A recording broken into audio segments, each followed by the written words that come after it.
Bienvenidos al canal de podcast de la Red de Medios Digitales del Perú, la primera red conformada por medios digitales independientes.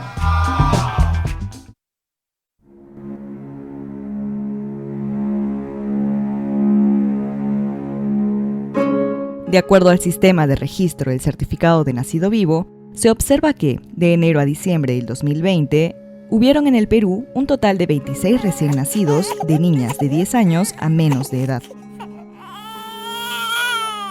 El número registrado es casi 3 veces mayor a la cifra alcanzada en el año 2019, y se estima que este año esa cifra podría ser mucho peor. El embarazo infantil y adolescente continúa siendo un tema que debe atenderse con urgencia en todo el país. Por ello, el representante del Fondo de Población de las Naciones Unidas en el Perú, el Dr. Hugo González Coltriani, conversó con la Red de Medios Digitales del Perú para informar y reflexionar sobre esta preocupante situación que afecta a miles de niñas y adolescentes cada año.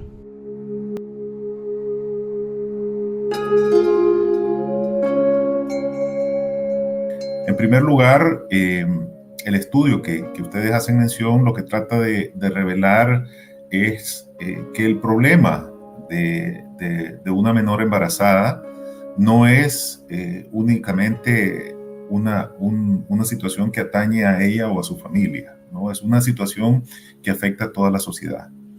Cuando una menor tiene o experimenta la fecundidad de manera temprana, lo primero que sucede, más allá de cuáles son las causas que hay detrás, que por supuesto podemos conversar sobre ellas, es la deserción escolar, ¿no? Se ve amenazado su proyecto de vida y con ello se deviene una serie de situaciones que la colocan en una situación de vulnerabilidad para toda la vida.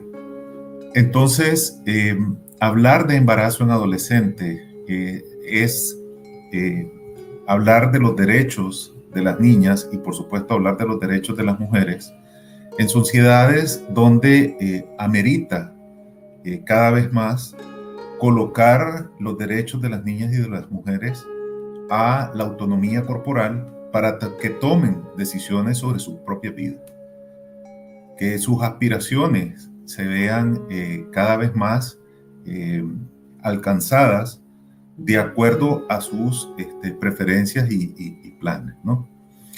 No me quiero adelantar a los números, pero por supuesto que podemos seguir conversando sobre esto, pero se trata de derechos humanos, ¿no? Se trata de realizar los proyectos de vida de una niña.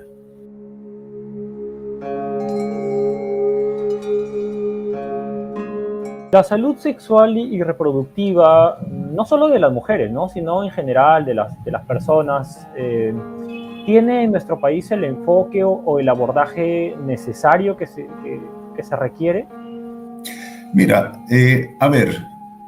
tu pregunta es pertinente por cuanto hay que reconocer el trasfondo de un embarazo, sobre todo en una menor de 15 años, ¿no? De hecho, el marco legal que existe en el país lo establece dentro de un delito, ¿no?, a la indemnidad sexual de una menor. Visto desde esa perspectiva, uno puede luego comenzar a identificar cuáles son las situaciones que circunscriben, ¿no?, o que están alrededor de la aparición. Y básicamente en las menores de 15 años existe, si no en su mayoría, si todas, ¿no?, el abuso sexual.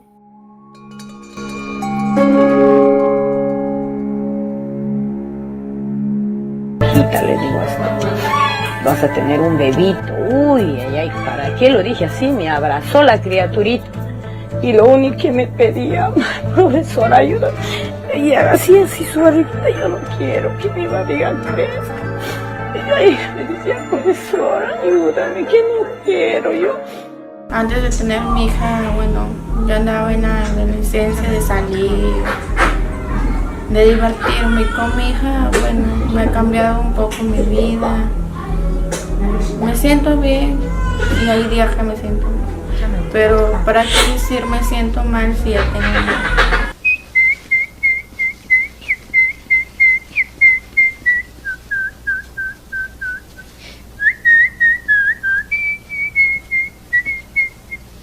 ¿Cuál es su evaluación al respecto en América Latina, que usted dice que es solo después de África, la región con mayor prevalencia del embarazo adolescente y todas sus consecuencias que más o menos ya nos ha mencionado? Sí, mira, gracias, Mabel. Efectivamente, tú colocas además un dato adicional ya vista desde los efectos, ¿no? La mortalidad materna, por ejemplo, creo que te referías, ¿no? El 12-14% de las muertes maternas en el país están entre adolescentes embarazadas, ¿no?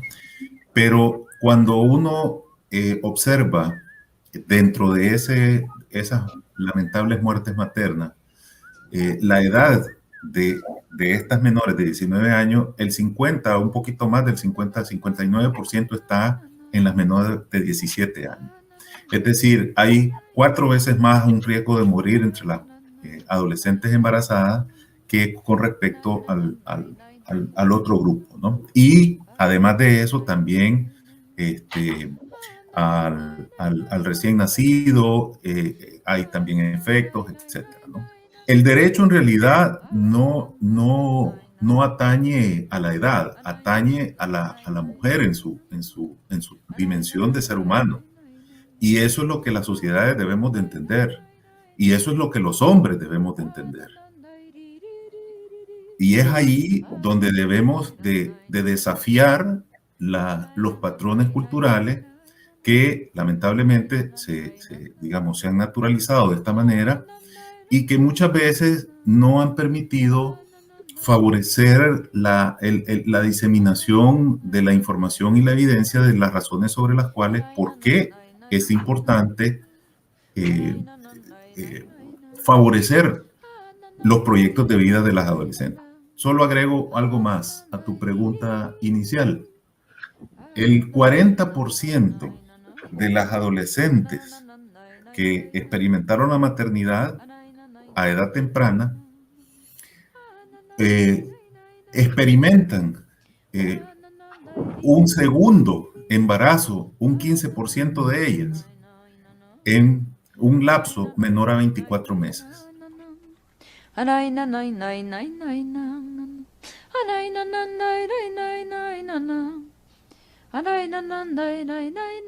Falta el acceso a métodos anticonceptivos cuando ya hay una vida sexual activa como tal, por diferentes razones. Pueden ser razones económicas, pueden ser razones incluso de juicios morales, por el hecho de no tener un estado nupcial definido y haber iniciado una vida sexual, y con eso proveedores de salud que en algunos casos median la entrega o no de un método anticonceptivo. Es decir, hay la presencia, como bien señalabas tú, del abuso sexual. Hay esfuerzos en el Ministerio de Salud, hay esfuerzos en el Ministerio de Educación, hay esfuerzos en el Ministerio de la Mujer y Poblaciones Vulnerables. Es decir, hay esfuerzos. Y eso, de alguna manera, seguramente ha impactado positivamente en la tendencia hacia la disminución, sobre todo cuando vemos los embarazos entre menores de 15 a 19 años. Es decir, no podemos negar que han existido políticas que han tenido su influencia. Lo que sucede es que no es suficiente. Y a la luz de la pandemia, que fue tu pregunta inicial, lo que hemos visto es un retroceso en algunos datos, ¿no? Y eso tiene, como yo decía antes, unas implicaciones. En primer lugar, en la vida de las niñas. Y en segundo lugar, a la sociedad.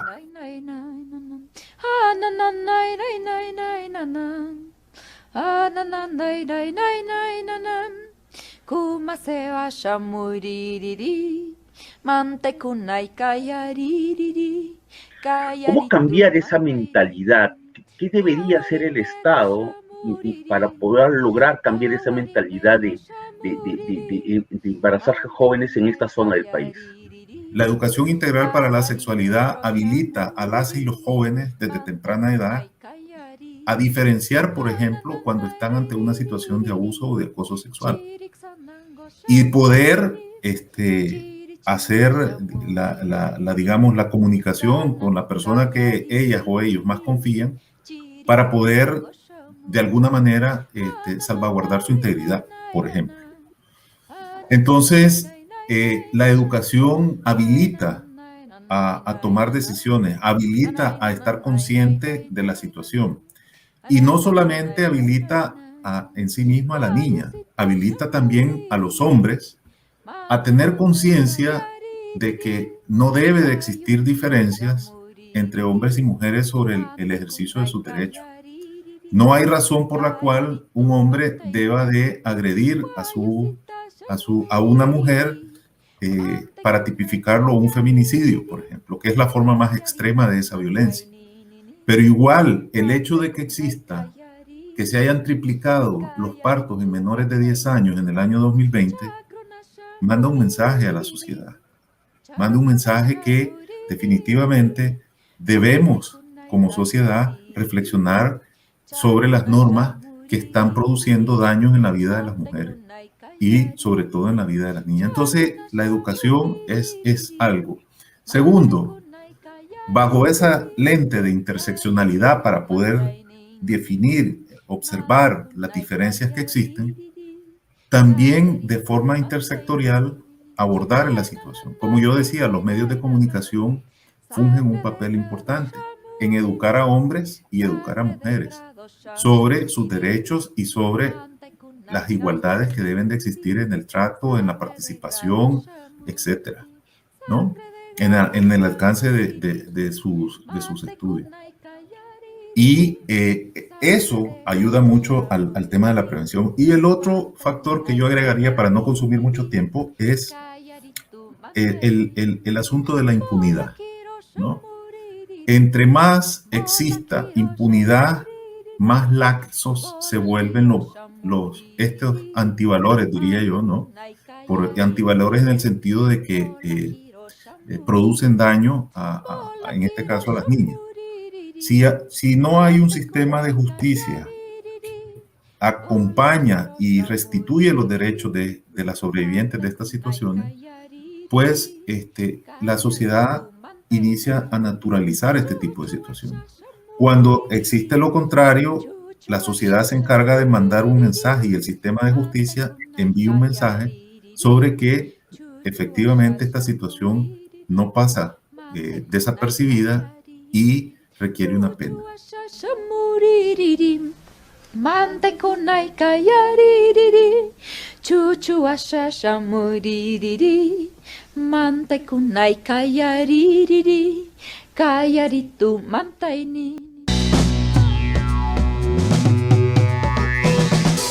Acompáñanos en nuestra próxima edición.